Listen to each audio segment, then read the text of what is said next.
जय श्री कृष्ण मित्रों। मनुष्य के जीवन की हर समस्या का समाधान श्रीमद् भगवद गीता में छिपा है।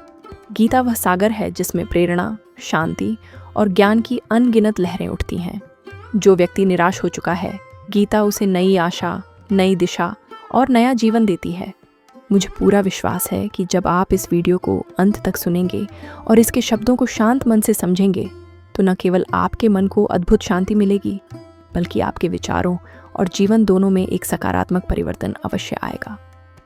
भगवान श्री कृष्ण ने स्वयं कहा है, जो श्रद्धा से गीता का अध्ययन करता है, जो इसे सुनता और मनन करता है, वह मेरे परम धाम को प्राप्त करता है। जहाँ प्रतिदिन गीता का पाठ होता है, वहाँ कभी संकट नहीं आता। ऐसे घर में सदा श्री कृष्ण की कृपा, आनंद और समृद्धि बनी रहती है। महाभारत के युद्ध भूमि में जब अर्जुन अपने सगे संबंधियों, मित्रों और गुरुओं को सामने देखता है, तो उसका मन भय और मोह से भर जाता है। वह कांपते हुए श्री कृष्ण से कहता है, हे माधुसूदन, मैं अपने गुरु भीष्म और द्रोण पर कैसे बाण चलाऊं? ये सब मेरे अपने हैं। युद्ध करना पाप है। मैं संन्यास ले लूं, भीख मांग लूं, पर इन्हें मार नहीं सकता।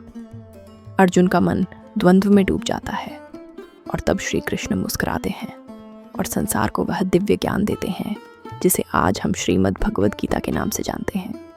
हे अर्जुन, तू जिस शरीर को अपना मान रहा है, वह नश्वर है। जो जन्मा है वह एक दिन मरेगा, और जो मर गया है वह फिर जन्म लेगा। जैसे मनुष्य पुराने वस्त्र त्याग कर नए धारण करता है, वैसे ही आत्मा शरीर बदलती है। ज्ञानी व्यक्ति न मृतकों के लिए शोक करता है, न जीवितों के लिए। कर्म कर, लेकिन फल की चिंता मत कर। तेरा अधिकार केवल कर्म पर है, परिणाम पर नहीं। फल की आसक्ति ही दुख का कारण है। श्री कृष्ण कहते हैं, मनुष्य का सबसे बड़ा शत्रु उसका मन ही है। अगर वही नियंत्रण में है तो वही मित्र बन जाता है, पर यदि मन भटक गया तो यही मन व्यक्ति को विनाश की ओर ले जाता है। जो व्यक्ति अपने मन को वश में कर लेता है, वह सुख दुख, लाभ हानि, अपमान सम्मान में समान रहता है, और वही मेरा प्रिय भक्त होता है। जीवन दर्शन का भाग भगवान कहते हैं, जो हुआ वह अच्छा हुआ, जो हो रहा है वह भी अच्छा हो रहा है, और जो होगा वह भी अच्छा ही होगा।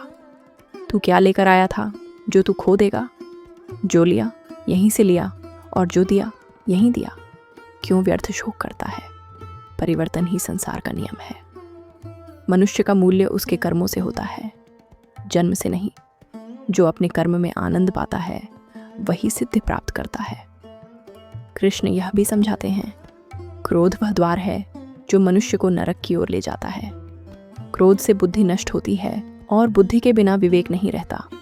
इसलिए क्रोध पर विजय प्राप्त करो। संतोष ही जीवन का सबसे बड़ा मंत्र है। जिसने संतोष पा लिया, उसे कोई दुख नहीं तोड़ सकता। समय कभी मनुष्य के अनुसार नहीं चलता, बल्कि मनुष्य को समय के अनुसार चलना पड़ता है। यही भाग्य है। जो स्वयं को बदल लेता है, वही परिस्थितियों को बदल सकता है। हवा के विरुद्ध कोई लड़ नहीं पाता।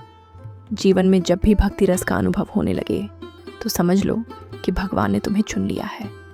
श्री कृष्ण कहते हैं, तेरे कर्म ही तेरी पहचान है, वरना इस जग में तेरे जैसे नाम वाले हजारों हैं।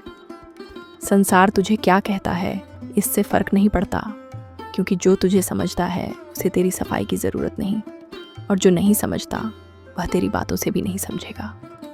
सपने उन लोगों के पूरे होते हैं जो जागते हुए मेहनत करते हैं। मित्रों, गीता कोई ग्रंथ नहीं, यह जीवन जीने की कला है। यह हर उस प्रश्न का उत्तर है जो मनुष्य को अंदर से तोड़ देता है।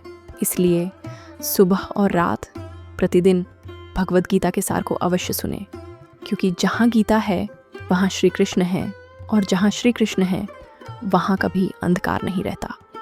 जय श्री कृष्ण।